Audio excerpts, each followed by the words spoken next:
আজি ৰাতিপুৱাই ওলালোঁ এটা বিশেষ কামলৈ, কিন্তু কামটো ওলোৱাৰ আগতে মই এটা বহুত বেয়া খবৰ পালোঁ। বহুত বেছি দুখ লাগিছে। হেই গাইজ, কি খবৰ আপোনালোকৰ? খবৰটো হ'ল যে নতুনকৈ লোৱা ফোন, মানে মোৰ ফোনটো আৰু এওঁৰ ফোনটো নতুনকৈ দুয়োজনে একেলগে লৈছিলোঁ। আৰু তেওঁৰ ফোনটো, মানে আমাৰ দুজনেৰে ফোনটো লোৱা বেছি দিনো হোৱা নাই, খুব বেছি 3 মাহমান হৈছে। কিন্তু এওঁৰ ফোনটোৰ গোটেই ডিছপ্লেখন বেয়া হৈ থাকিলে, ভাঙি গ'ল।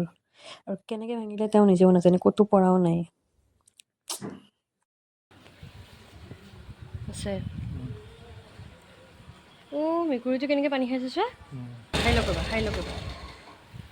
মেকুৰীটো পানী খাইছে, আমি গুচি গ'লে। সঁচাকৈ মানে এই বছৰটো মানে বহুত বেয়া গৈছে। মানে ইফালে মোৰ অপাৰেশ্যন হঠাৎ, কেতিয়াও চালান লৈ পোৱা নাই, কেতিয়াও অপাৰেশ্যন কৰি পোৱা নাই। সেইজনী ছোৱালী অপাৰেশ্যন কৰিবলগীয়া হ'ল। ইফালে এনেকুৱা প্ৰব্লেম, মানে বহুত বেয়া প্ৰব্লেম গৈছে।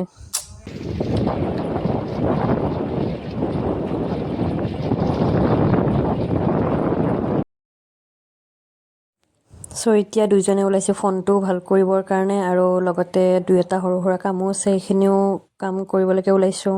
চাওঁ কি হয় আজিৰ দিনটো, নে কি কয়?